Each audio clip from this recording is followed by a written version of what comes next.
절대전략입니다. 카카오페이증권 윤정식 부장입니다. 안녕하세요. 네, 안녕하세요. 네. 오늘 시장 여러 가지 포인트가 있어서 한마디로 어떻게 주셨을지 감이 좀 안 잡히는데 부장님이 보시는 오늘장 한마디 어떻게 정하셨어요?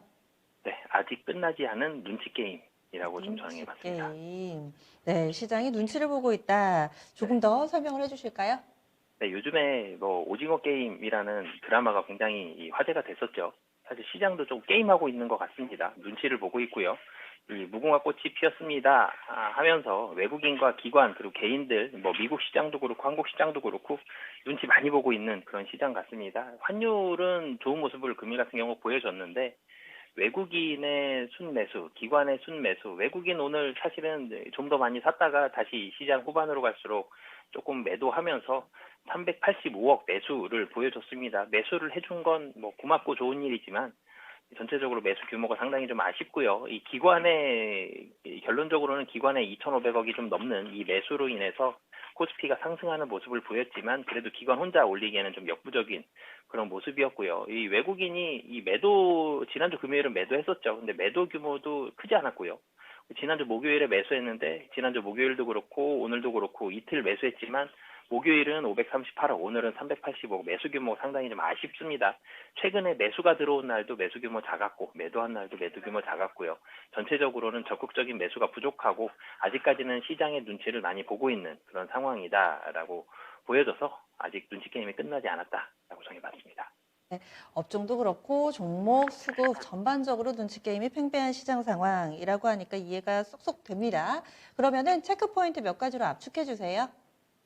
네, 뭐 가장 주목을 하는 게 항상 뭐 주목을 하는 게 외국인 수급을 가장 매수세를 주목을 하는데요. 외국인의 매수가 금일 같은 경우 좀 올라가다가 좀 떨어지면서 좀 끝이 났습니다. 이런 부분들은 조금 아쉽지만 그리고 사실 종가에 많이 떨어졌죠. 1,000억 정도였다가 좀 떨어지긴 했는데 그래도 외국인은 매수가 들어왔고요. 환율도 8.7원이 지금 떨어졌습니다. 1168원, 사실 1170원 아래로 굉장히 좀 오랜만에 오는 그런 모습을 보여줬는데, 환율도 꽤 크게 떨어지면서 좋은 모습들, 국내 증시에 대한 좀 어떻게 보면 자신감, 국내 경기에 대한 자신감들이 환율에 좀 묻어나는 이런 부분들은 긍정적인 부분들이 있었고요. 그리고 SK 하이닉스 같은 경우 삼성전자는 뭐 200원 하락을 하긴 했지만 하이닉스가 1.5% 정도 상승하는 외국인과 기관의 양매수 들어오면서 상승하는 모습들 뭐 삼성전자가 같이 올라줬으면 금상첨화였겠지만 그래도 하이닉스가 반등했다라는 부분들도 좀 긍정적이다라고 보여지고요. 뭐 금일장 같은 경우는 뭐 금일장도 그렇고요. 이 최근에 순환매가 굉장히 좀 빠르게 진행이 되는 그런 시장의 모습을 보여주고 있습니다. 좀 많이 떨어졌던 종목 그리고 특별히 좋아지는 게 거의 확실시 된다. 이런 종목들이 전체적으로는 좀 좋은 모습들 나타내고 있는데 순환매가 그렇다고 뭐 예를 들어 최근에 좋은 게 이 자동차 섹터들 분위기가 괜찮죠. 근데 이런 분위기가 자동차 섹터 올라가다가 굉장히 빨리 멈춥니다. 그리고 또 다른 섹터로 넘어가는 부분들도 있고요. 이 좋은 섹터가 보이더라도 순환매가 굉장히 좀 빠르게 진행되는 그런 모습들을 보여주고 있습니다.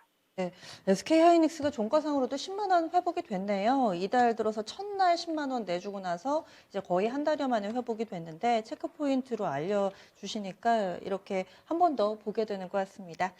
이제 시작입니다. 오늘 월요일이라서요. 이번 한 주 동안에 봐야 될 주요 증시 일정 어떻게 보고 계세요? 네, 우선은 미국을 항상 열심히 봐야 되죠. 이 미국 시장이 국내 증시임에도 불구하고 사실은 미국 시장이 뭐 가장 영향을 많이 미치는 그런 모습들을 국내에서는 보여주고 있는데요. 이 국내 경기 중에서 이제는 실적이 발표가 되고 있습니다. 이 실적 발표 시즌에 맞춰서 미국의 실적 화요일부터는 미국 실적에 조금 주목을 해보셨으면 좋겠고요. 미국 주요 기업이 화수목 특히 화요일 날 좀 많이 나오는 부분들이 있기 때문에 미국에서 특히 바이오 회사들이 어떻게 되는지를 좀 중점적으로 보셨으면 좋겠습니다. 그리고 10월 28일에는 22 통화정책회의. 지금 미국은 테이퍼링 조금 더 서두르고 있는데 유럽이 사실 그 속도를 미국만큼은 못 따라가고 있는 부분들이 있습니다. 그렇기 때문에 유럽에서의 통화정책회의 커멘트가 어떻게 나오는지를 좀 주목을 해보셨으면 좋겠고요. 그리고 10월 29일에는 EU의 3분기 경제 성장률, 뭐 잠정이긴 하지만 EU의 경기가 어떻게 되느냐. 사실은 28일, 22 통화정책 회의와 29일 이후 경제 성장률이 이어지는 흐름들이 있죠. 경제 성장이 어떻게 되는지에 따라서 통화 정책이 좀 결정되는 그런 부분들이 있기 때문에 통화 정책 회의의 방향에 따라서 이게 사실은 뭐 29일 날 나오는 경제 성장률이 좋아졌으면 뭐 통화 정책 회의에도 좀 더 좀 테이퍼링에 가까운 그런 코멘트들이 나올 텐데 그래서 28일과 29일 뛸 수 없는 관계인 통화 정책 회의와 경제 성장률까지 보셨으면 좋겠습니다. 네, 그러면 일정 체크해 봤고요. 그럼 한 주 동안의 증시 방향성을 좌우할 만한 체크 포인트도 알려주시죠.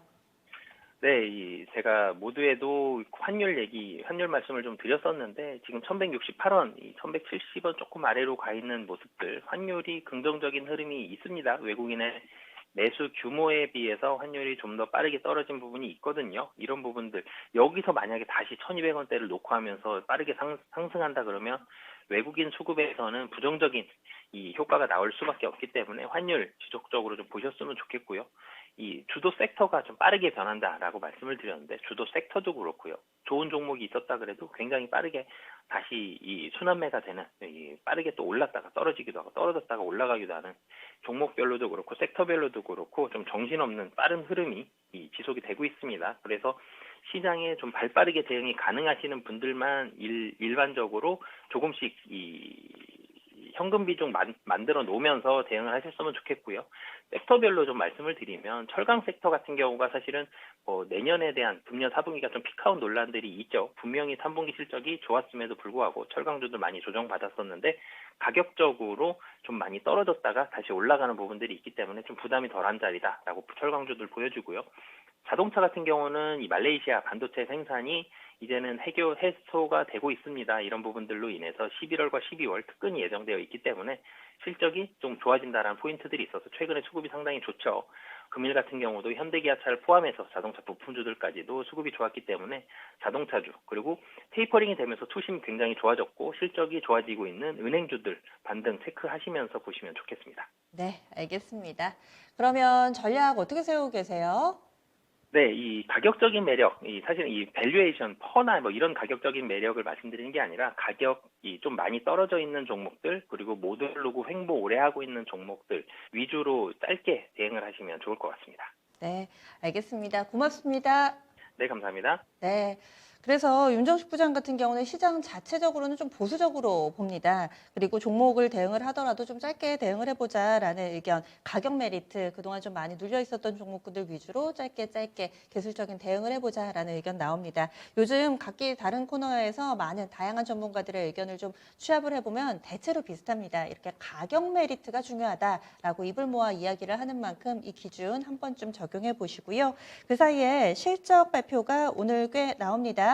LG화학부터 보시죠. 장 마치자마자 땡 하자마자 3시 30분 실적 내놨습니다. LG화학 3분기 영업이익이 7,266억 원 기록해서요. 전년 대비했을 때 19% 정도 줄어든 것으로 나타났습니다. 시장 예상치는 1조 살짝 넘을 것으로 전망을 했었는데 아마도 충당금 부분 잡히고 이런 내용들이 좀 더 세부적으로 보셔야 되겠지만은 어느 정도 충당금 이슈, 리콜과 관련된 이런 이슈는 시장이 좀 알려져 있었기 때문에 이 부분이 반영된 결과가 아닌가 예상이 되고요. 지금은 속보만 나온 거라서 이후에 상보 어떻게 좀 나오는지 종합 기사는 확인 필요해 보입니다. 그리고 우리 금융 지주도 실적을 내놔가지고 이 부분 체크하겠습니다. 참고로 우리 금융 지주는 이번 달에 주가가 굉장히 좋았거든요. 요즘 지주사들, 금융 지주사들 신고가 쓰는 경우 많은데 오늘도 우리 금융 지주는 신고가를 썼습니다. 단기 순이익 기준으로 말씀을 드릴게요. 금융지주사여가지고 이번 3분기에만 8,247억 원 단기 순이익 기록했습니다. 그래서 전년 대비했을 때는 58% 정도 증가한 수치로 발표가 됐다라는 점, 우리 금융지주는 확실히 또 실적도 시장 예상치를 충족시켜주고 있습니다. 내일 시장의 반응이 좀 중요하겠죠. 어느 정도 주가에 선반영이 된 것인지 아니면 어닝 서프라이즈를 온전히 좀 받아들일 수 있는 그런 주가의 상태인지는 내일 시장이 답을 줄 겁니다. 그러면 지금까지 저희가 준비한 내용들 전해드렸고요. 각기 다른 여러분들의 종목과 관련된 사연은 진짜 쉬운 진단 시간 이어지는 시간에 봐드리겠습니다. 지금까지 다양한 투자 판단에 대한 도움 말씀드렸고요. 종목의 상승 하락을 보장하지는 않습니다. 내일 다시 찾아뵙겠습니다. 고맙습니다.